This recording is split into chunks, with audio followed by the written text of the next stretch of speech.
미국 샌프란시스코가 발칵 뒤집어졌습니다.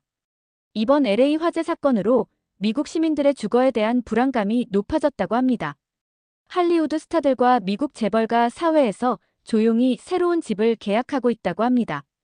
더 놀라운 것은 이들이 계약하려고 알아보고 있는 집은 바로 다름 아닌 한국 아파트.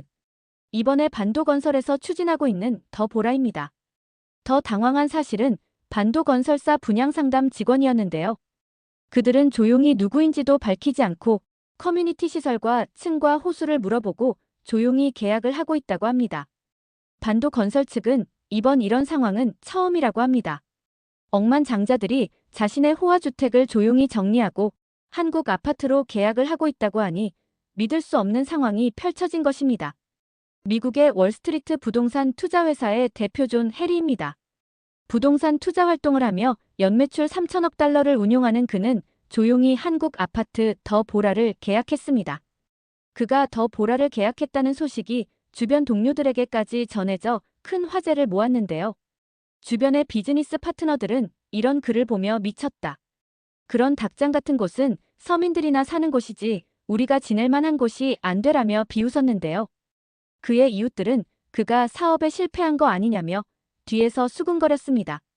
하지만 뒤이어 그의 지인들은 조용히 한국의 아파트를 하나 둘 계약하기 시작했다는 소식이 들려오고 있습니다.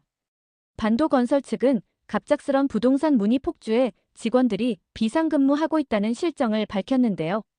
미국 상류층 사람들이 라이프 스타일을 완전히 뒤바꾼 존의 이야기 지금 시작하겠습니다.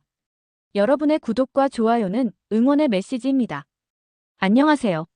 저는 월스트리트의 부동산 투자 회사 대표 존 해리입니다. 지금 저는 한국 문화의 팬이지만 얼마 전까지만 해도 동양 문화에 대한 부정적인 생각 가득했던 사람 중 하나였습니다. 샌프란시스코에서 10년간 생활하고 있었는데요. 호화로운 타운하우스와 아이들의 명문 사립학교가 있고 사랑하는 아내가 여유로운 삶을 누리고 있어서 누구보다 제 삶에 만족하고 있었습니다. 몇 년 전부터 한국 기업에서 외국계 펀딩 회사를 모집한다는 소식에 업무 협약 메일을 받고 있었는데요. 한국은 전세 시장이 워낙 탄탄하게 형성되어 있어서 수익률 면에서 떨어진다고 모두가 한국 시장을 꺼려했습니다. 이번에 한국 시장의 월세가 급등하고 있다는 뉴스 기사와 소식에 한국의 임대 시장을 공략하러 출장을 가기로 결정이 되었습니다. 하지만 제가 머물러야 할 곳은 한국의 아파트였죠. 당연히 저는 고급 호텔을 기대했지만 마케팅 담당인 토미 대표님, 반드시 한국 아파트에서 생활해 보셔야 합니다. 라고 공식 발표했던 차에 어쩔 수 없이 한국 아파트에서 지내야 했는데요. 한국 아파트를 숙소로 제공한다고 했지만 도저히 기대가 되지 않았습니다. 인터넷에서 본 한국의 아파트는 마치 닭장을 쌓아 올린 것 같았거든요. 차가운 콘크리트로 지은 집은 미국의 따뜻한 느낌의 목조 주택과는 사뭇 달라 보였으니까요. 게다가 미국에서 아파트라는 것은 가난한 사람들이나 사는 곳이죠. 90년대부터 시작된 백인들의 교외 이주로 도시 아파트는 범죄의 온상이 되어버렸죠. 한국은 왜 하필 주택이 아닌 아파트를 선호하는지 이해할 수 없었습니다. 젊은 시절 허름한 아파트에서 악몽 같은 기억이 떠올랐습니다. 녹슨 파이프에서 흐르는 더러운 물 그리고 매번 고장나는 엘리베이터. 새벽마다 울리는 화재 경보, 벽은 마치 종이처럼 얇아서 옆집의 일상 소음이 그대로 들렸죠. 짐을 싸면서도 불안감은 가시지 않았습니다. 제가 묵을 곳이 30층이라는 말을 듣고는 더욱 걱정이 되더라고요. 지진이 나면 어쩌지? 화재가 나면 난 어떻게 대피하지? 이런 부정적인 생각들이 머릿속을 가득 채웠습니다. 넓고 프라이버시가 보장되는 주택이 얼마나 좋은데 말이죠. 결국 인천공항에 도착해서 택시를 탔습니다. 한국 회사에서 보내준 주소를 보여주며 한숨만 나왔습니다. 하지만 아파트 단지에 도착하자마자 놀랐습니다. 제가 상상했던 허름한 모습과는 전혀 달랐습니다. 마치 고급 리조트 같은 분위기였습니다.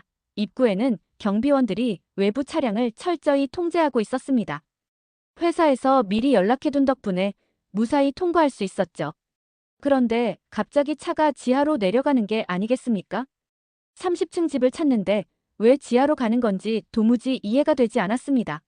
번역기를 켜서 택시 기사에게 보여줬더니 뜻밖의 대답이 돌아왔습니다. 아파트에 사는 아이들의 안전을 위해 한국의 요즘 아파트들은 모든 차량이 지하로만 다닌다는 것이었습니다. 처음엔 불편하다고 생각했지만 이런 세심한 배려가 신기하기도 했습니다. 지하 주차장에서 내려 로비로 가야겠다 생각했습니다. 캐리어를 끌고 유리문을 열려는데 잠겨 있었습니다. 다시 지상으로 올라가 경비실을 찾아야 하나 싶어 발을 돌리려는 순간 문득 회사에서 보내준 안내문이 생각났습니다. 안내문을 자세히 보니 공동현관 비밀번호가 적혀 있었습니다. 낯선 외부인의 출입을 막기 위한 이중 보안이라고 했죠. 더 놀라운 건 열쇠가 아닌 번호로 여는 시스템이었습니다. 네 자리 비밀번호를 누르자 유리문이 스르륵 열렸습니다. 처음엔 이런 보안이 번거롭다고 생각했지만 이미 2번의 보안을 통과하면서 이곳이 얼마나 안전한지 실감하게 됐습니다. 생각해보니 한국에 오기 싫었던 마음에 회사에서 보내준 한국 안내 자료들도 둘러보지 않았네요. 30층까지 올라가는 시간이 있을 테니 엘리베이터에서 보려고 자료를 꺼내는 순간 30층에 도착했다는 알림 음성이 나와버렸습니다. 사실 조금 과장해서 엘리베이터가 움직이는지도 모를 정도로 마치 총알처럼 빠르고 조용한 속도에 놀라웠습니다. 이 빼곡한 아파트에 많은 사람을 실어 나르려면 이 정도 속도는 받쳐줘야겠죠. 집으로 들어가면 분명 허름한 내부가 있을 거라 저는 거듭 확신했습니다. 그렇게 현관문을 열려던 순간 저는 앞에서 또 한 번 당황했습니다. 여기도 비밀번호를 입력해야 했거든요. 한국인들은 이 수많은 비밀번호를 어떻게 다 외우고 사는지 의문이 들었습니다. 한국 사람들은 머리가 좋다더니 이런 수많은 비밀번호 외우는 건 일도 아닌가 봅니다. 비밀번호를 입력하고 현관문을 연 그 순간 제 예상이 완전히 무너져 내렸습니다. 고급스러운 대리석 바닥에 깔끔한 신발장까지 현관에서부터 심상치 않았습니다. 이게 정말 회사 숙소가 맞나 싶을 정도였습니다. 그런데 바로 또 새로운 문이 있네요. 현관과 생활 공간을 분리한 문 같아 보였습니다. 이 슬라이딩 도어를 열자 더 큰 충격이 기다리고 있었습니다. 거실을 지나 통유리 너머로 보이는 한강뷰가 믿기지 않았습니다. 마침 노을이 시작하면서 풍경은 점점 더 아름다워졌습니다.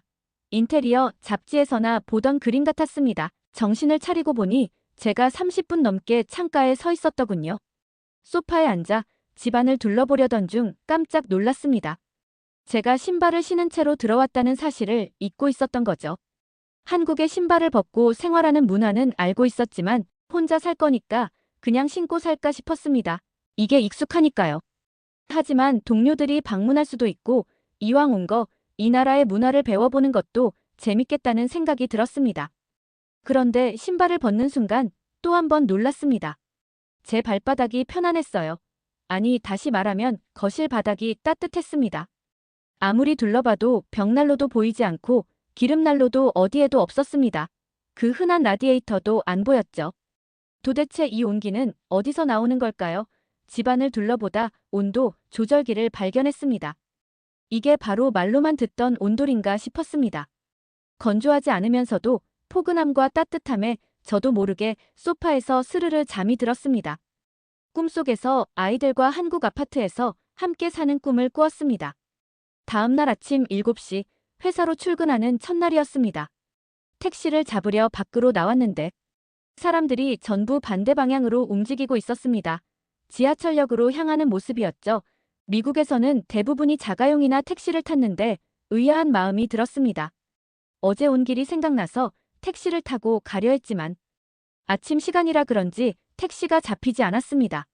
할 수 없이 사람들을 따라 지하철역으로 발걸음을 옮겼습니다. 계단을 내려가는데 지하철 냄새가 날 거란 예상과 달리 의외로 깨끗했습니다. 하지만 곧바로 저는 개찰구 앞에서 당황했습니다. 티켓을 어디서 사야 하는지 몰랐기 때문이죠. 그때 앞에 가던 직장인처럼 보이는 사람이 핸드폰을 대더니 쌩 하고 지나가는 게 아니겠습니까? 여기서도 비밀번호처럼 뭔가 다른 게 있나 싶었습니다. 영무원에게 다가가 물어보려는데 제 뒤에 있던 학생으로 보이는 청년이 영어로 말을 걸어왔습니다. 교통카드를 구매하면 된다면서 친절하게 안내를 해주더군요. 뉴욕의 복잡한 지하철 티켓팅과 비교도 안 되는 간단한 시스템이었습니다. 개찰구를 무사히 통과한 저는 플랫폼에 들어서자 깜짝 놀랐습니다. 유리로 된 벽 같은 게 설치되어 있었죠. 저는 여기서 또 카드를 찍어야 되는 것인지. 한국인들은 집에 들어갈 때도 2중 3중 보안이라 생각했는데 지하철도 2중 보안일까 싶었습니다. 그래서 저는 두리번거리며 카드 찍는 곳을 찾고 있었습니다. 아까 저에게 교통카드 사는 법을 알려줬던 청년이 제게 다시 다가왔습니다. 이것은 스크린 도어라는 것이고 카드를 다시 찍을 필요 없다고 했죠. 지하철이 도착하면 승객들이 탈 수 있게 자동으로 문이 열리고 닫힌다고 했습니다. 저는 또 놀랐습니다. 어차피 지하철은 문이 자동으로 열리고 닫히는데 이건 왜 만들어놨냐고. 스크린 도어는 크게 두 가지 역할이 있다고 했습니다.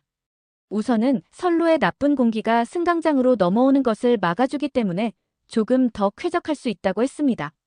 선로에 계속 부딪히는 지하철은 많은 쇳가루를 만들어내기 때문이죠.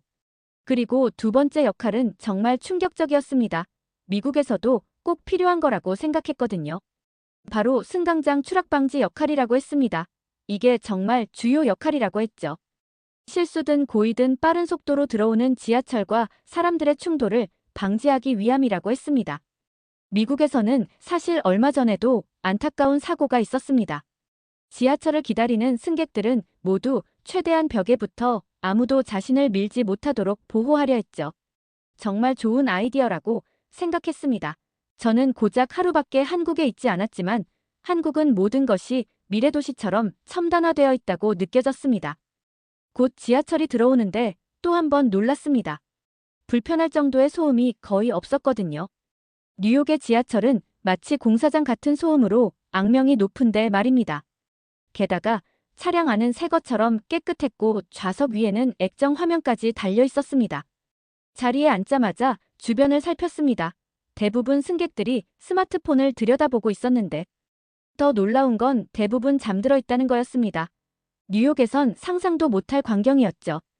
거기선 지하철에서 졸다가 핸드폰을 도둑 맞기 일쑤였고 몇 정거장 지나자 핸드폰으로 뭔가를 주문하는 사람들이 보였습니다. 궁금해서 옆자리 승객의 화면을 살짝 봤더니 퇴근길에 먹을 저녁을 고르고 있었습니다. 출근길부터 저녁거리를 주문한다. 이게 말이 되나 싶었습니다. 회사 근처 역에 도착해 에스컬레이터를 타고 올라가는데 이상한 걸 발견했습니다. 다들 한 줄로 서서 올라가고 있었거든요. 급한 사람들을 위해 한쪽이 비워져 있었습니다. 이런 약속은 어디에 쓰여 있는 것인지 궁금했습니다. 에스컬레이터를 타고 지상으로 나오자마자 커피 생각이 났습니다. 길거리마다 늘어선 카페들이 눈에 들어왔는데 손님들이 직접 줄을 서 있는 게 아니었습니다. 핸드폰으로 미리 주문하고 기다리는 모습이었습니다. 혹은 한쪽에서 키오스크로 주문하기도 하더라고요. 한국은 신기한 나라입니다. 생활 속 곳곳 이런 규칙과 인프라가 갖춰져 있다니요. 저는 계속되는 색다른 문화에 정신을 차리기 힘들 정도였습니다. 나름 똑똑하다고 자부하는 저조차도 이런 새로운 정보 처리에 뇌가 한계를 느끼는 것 같았습니다. 커피를 사서 한 모금 들이키고는 회사로 발걸음을 바삐 옮겼습니다. 첫날임에도 임원인 저는 많은 업무들이 기다리고 있었습니다. 제가 오늘 안 왔다면 이 업무들은 어떻게 되었을지 상상도 못하겠더군요. 업무를 시작하고 보니 더 놀라운 건 따로 있었습니다. 모든 결제가 전자문서로 이루어졌고 회의실 예약부터 구내식당 메뉴 확인까지 전부 스마트폰으로 가능했습니다. 미국의 낡은 복사기가 생각나서 절로 웃음이 났습니다. 점심시간이 되자 동료가 다가와 지하 푸드코트를 소개해주겠다고 했습니다. 단순한 구내식당인 줄 알고는 실망했습니다. 그래도 나름 첫 출근인데 주변에 맛있는 고급 레스토랑이라도 가자고 할 줄 알았거든요. 이게 웬걸? 유명 식당 체인들이 입점해 있는 실내 상가였습니다. 놀라운 건 여기도 모든 주문이 키오스크나 앱으로 이뤄진다는 거였죠. 오후 회의 중에 커피가 필요해 비서에게 부탁하려다 말았습니다. 옆자리 동료가 핸드폰으로 뭔가를 조작하며 두드리더니 커피가 배달되어 왔습니다. 퇴근 무렵엔 더 놀라운 일이 벌어졌습니다. 동료들이 하나 둘 자리를 정리하는데 모두들 핸드폰으로 뭔가를 주문하고 있었습니다. 알고 보니 집으로 가는 길에 마트에서 살 물건들을 미리 주문하는 거였습니다. 엘리베이터를 타고 내려가는데 옆 사람의 대화가 들렸습니다. 병원 예약도 앱으로 한다는 내용이었죠. 접수부터 수납까지 전부 비대면으로 가능하다는데 순간 저는 미국의 병원 시스템은 원시적이라는 생각이 들었습니다. 뉴욕에서 몇 시간씩 기다리던 병원이 떠올랐습니다. 밤이 되자 거리는 더욱 활기찼습니다. 음식점마다 사람들이 가득했고 치킨이나 피자를 배달하는 오토바이들이 쉴 새 없이 지나갔습니다. 뉴욕의 으스스한 밤거리와 전혀 다른 분위기였습니다. 서울의 밤거리는 또 다른 활기가 있었습니다. 집으로 돌아오는 길에 편의점에 들렀습니다. 창가에 앉아있는 사람들이 노트북으로 업무를 보고 있었는데 알고 보니 편의점에서도 와이파이가 된다는 겁니다. 전기세도 여기서 내고 택배도 받을 수 있다고 하더군요. 한국의 첫 출근이 이렇게 끝났습니다. 정말 정신없는 하루였지만 지하철에서 잠든 사람들의 모습이 자꾸 떠올랐습니다. 그들은 이미 이 시스템이 얼마나 안전하고 편리한지 알고 있었던 걸까요? 퇴근하고 핸드폰을 들여다보는데 저도 모르게 배가 고파왔습니다. 식료품점이나 마트는 이미 문을 닫았을 테고 혼자서 나가 밥을 먹자니 영 쓸쓸해 보였습니다. 지하철에서 본 배달 앱이 궁금했습니다. 아침부터 본 직장 동료들의 배달 주문이 떠올랐습니다. 망설이다 배달 앱을 켰더니 수백 개의 식당이 떴습니다. 더 놀라운 건 저녁 10시가 넘었는데도 대부분이 영업 중이라는 거였죠. 30분 안에 배달해준다는 말에 반신반의하며 주문했습니다. 아직은 낯선 한국 땅에 저 혼자 사는 집에 누군가 찾아온다는 게 불안했습니다. 뉴욕에서는 밤에 문을 두드리면 절대 열어주지 말라고 했으니까요. 초인종이 울리자 심장이 쿵쾅거렸는데 문 밖에는 아무도 없었습니다. 대신 따뜻한 음식이 놓여 있었죠. 저녁 식사를 하면서 아내에게 영상통화를 걸었습니다. 뉴욕은 이제 아침이 시작되는 시간. 아이들은 막 등교 준비를 하고 있었고 아내는 출근 준비 중이었습니다. 샌프란시스코에서의 생활이 옛날 과거처럼 느껴졌습니다. 창 밖으로는 자전거를 타는 사람들이 보였습니다. 한밤중인데도 여성들이 혼자 달리고 있었고 강변을 산책하는 연인들도 보였습니다. 미국에선 상상도 못할 광경이었습니다. 밤이 되면 범죄의 위험이 도사리고 있는데 말이죠. 순찰차가 천천히 지나갔습니다. 미국의 경찰차는 항상 긴장감을 주는데 여기선 왜 이리 편안해 보이는지 이상했습니다. 새벽 2시가 넘었는데 편의점에서 불빛이 새어나왔습니다. 궁금해서 가보니 여자 알바생이 혼자 카운터를 지키고 있었습니다. 미국에서는 야간 편의점 강도가 비일비재한데 이상하게도 여기선 전혀 위험해 보이지 않았습니다. 다음 날도 그 다음 날도 비슷한 저녁이 이어졌습니다. 낮에는 바쁘게 일했지만 저녁에는 가족들이 무척 그리웠습니다. 혼자서 이렇게 편하게 즐겨도 되나 싶어 가족들을 초대하고 싶었습니다. 밤마다 한강변을 걸으며 생각했습니다. 이렇게 안전하고 편리한 도시라는 걸 가족들에게 어떻게 설명할 수 있을까? 사진을 찍어 보내봐도 이 도시의 진짜 모습은 전달되지 않았습니다. 직접 겪어보지 않고는 이해할 수 없는 것들이 너무 많았습니다. 한 달이 되자 미국에서 좀 더 기간 연장해서 업무 협약을 한다는 요청이 왔습니다. 가족들을 설득해서 한국에 초대하고 싶었습니다. 아내는 제가 한국에 온 뒤로 한국에 대한 유튜브며 한국 K-문화에 대한 관심을 가지기 시작했습니다. 아이들도 갑자기 한국의 아파트 음악을 들었다며 한국에 가면 콘서트에 데리고 가달라고까지 부탁했습니다. 며칠 뒤 아내의 생일이었습니다. 우리는 그날 한국에서 만나기로 했습니다. 한국행 비행기 표를 끊고 아내와 아이들이 오는 날만을 기다렸습니다.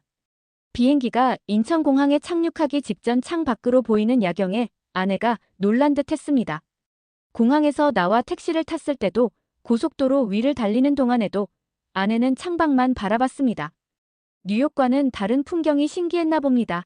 아파트에 도착하자 아이들이 투덜거렸습니다. 이게 뭐야? 생각보다 별로잖아. 아이들이 투덜거렸습니다. 엘리베이터를 타면서도 계속 짜증을 냈죠.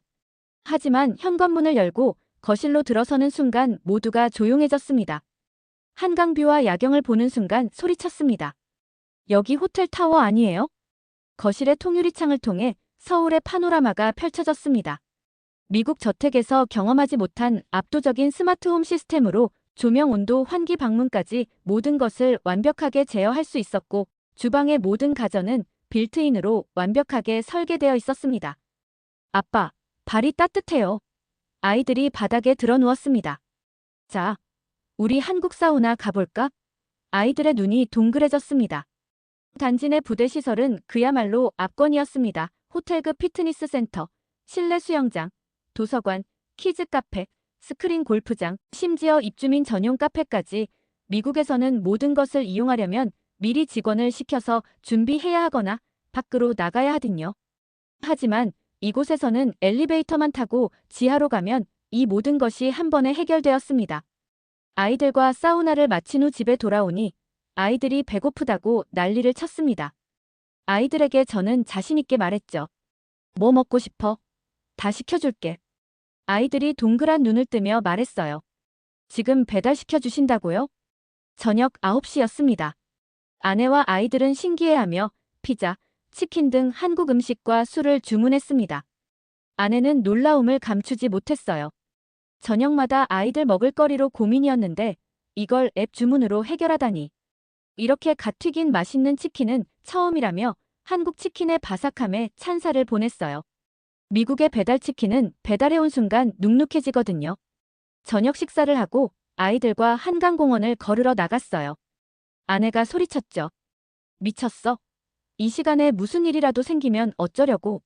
아내는 겁에 질린 채 말을 했습니다. 하지만 한강공원에 나간 순간 아내가 소리쳤죠. 지금 몇 시야? 아이들도 늦은 밤까지 잠을 자지 않고 공원에서 뛰어놀 수 있다는 사실에 소리를 질렀습니다. 며칠이 지난 뒤 아내와 아이들은 한국 생활에 익숙해진 듯 한국 문화에 더 깊이 빠져들기 시작했어요. 아내는 낮에는 카페에서 공부를 하고 밤에는 자전거를 타기 시작했고요. 아이들은 학교 생활에 조금씩 적응하기 시작했습니다. 특히 한국의 방과 후 수업에 빠져들었어요.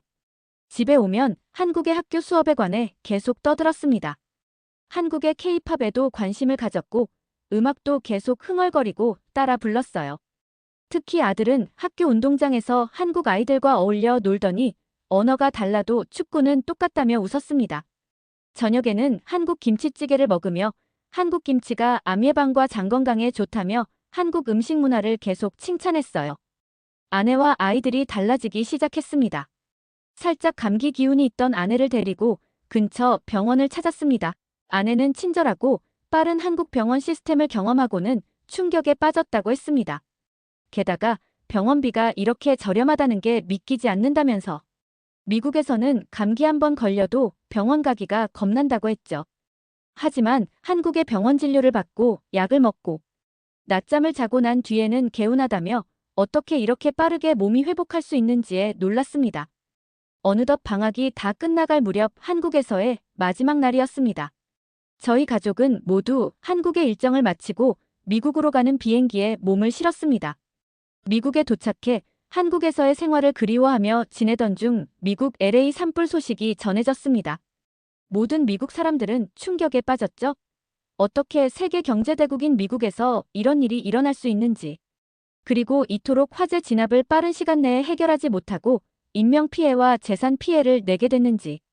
미국 사람들도 실감할 수 없었습니다.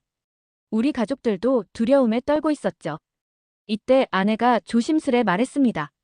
한국의 아파트 생활이 그립다고, 여기가 한국이었으면 좀 더 피해 규모가 작았을지도 모른다고. 저도 겉으론 표현하지 않았지만 아내의 말에 동감했습니다. 미국에도 이런 한국 아파트가 생겼으면 좋겠다고. 마침 저희 회사와 협업을 하던 한국 부동산 투자회사에서 연락이 왔습니다.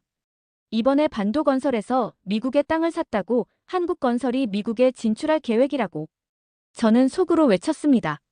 잘됐다. 더 보라라는 이름으로 반도건설에서 분양한다는 소식이 들려왔습니다. 호기심에 찾아간 더 보라 모델하우스는 제가 생각했던 것보다 훨씬 뛰어난 모델을 가지고 미국에서 분양하고 있었습니다. 서울에서 경험했던 모든 것이 그대로 구현되고 있었고 오히려 더 발전된 시스템도 있었습니다. AI 기반의 실내 공기질 관리 시스템, 차량 번호 인식을 통한 완전 자동화 주차 시스템, 얼굴 인식 출입 시스템까지. 이건 혁명입니다. 함께 둘러본 구글 출신 개발자가 말했습니다. 실리콘 밸리가 소프트웨어로 세상을 바꾸려 했다면 한국은 하드웨어로 우리의 삶을 바꾸고 있어요. 그건 단순한 주거 공간이 아닌 디지털 트윈 시스템이었습니다. 단지 내 모든 시설과 설비가 디지털로 복제되어 실시간 모니터링되고 문제가 발생하기 전에 미리 예측하고 대응한다는 것이었죠. 집으로 돌아가는 길 저는 아내에게 전화를 걸었습니다. 내일 같이 방문하자고. 다음 날 아내와 저는 모델하우스를 돌면서 조용히 눈을 마주쳤습니다. 집으로 돌아온 아내는 우리 한국 아파트 하나 분양받아요. 라며 조심스레 제게 말을 꺼냈습니다. 저는 속으로 됐다. 라며 겉으로는 관심 없는 척 알겠다고 대답했습니다. 다음 날 분양회사에 전화를 걸어 저는 아내와 함께 한국 아파트 계약을 했습니다. 저와 아내와 아이들은 저녁에 돌아와 축하 파티를 했습니다. 이미 한국 아파트와 문화를 체험한 우리 가족은 흥분되어 있었습니다.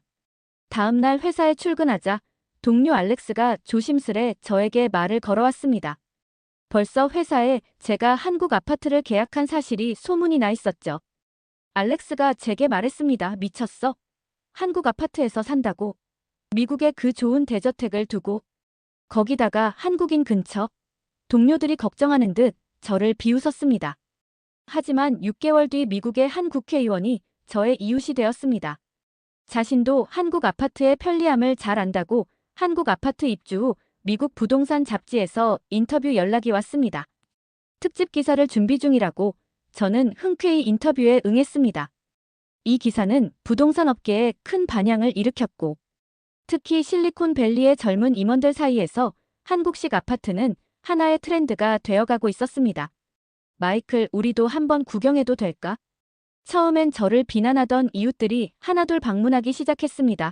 온돌 체험존에서는 모두가 신기해했고 스마트홈 시스템을 보며 감탄사를 연발했습니다. 특히 테크 기업 임원들의 반응이 뜨거웠습니다.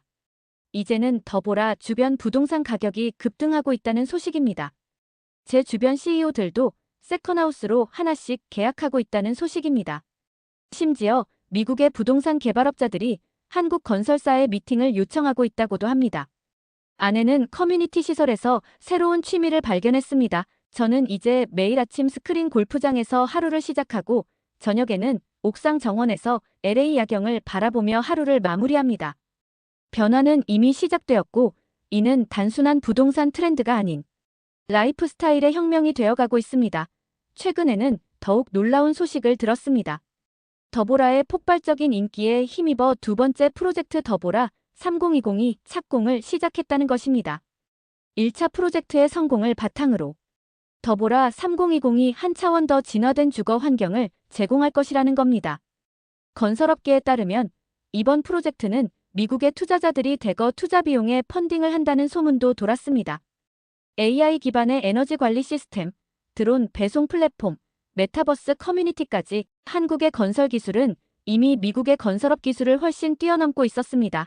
이제 미국에서 가장 핫한 주제는 한국의 아파트 문화인 것 같습니다. 부동산 업계는 물론이고 월스트리트의 투자 회사들까지 주목하고 있습니다. 처음에는 한인타운의 고급 아파트로만 여겨졌지만 이제는 미래 주거의 혁신이라는 평가를 받고 있습니다.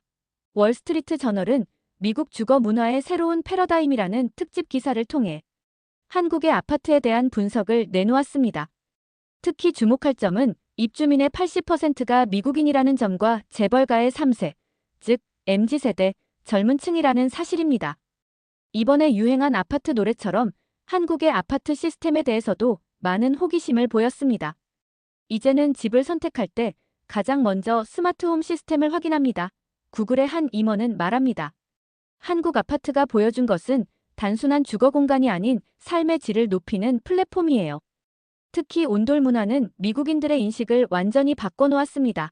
처음에는 바닥 난방이라 단순한 개념으로 접근했지만 이제는 웰니스 라이프 스타일의 핵심 요소로 자리 잡았습니다. 부동산 개발사들은 한 걸음 더 나아가고 있습니다.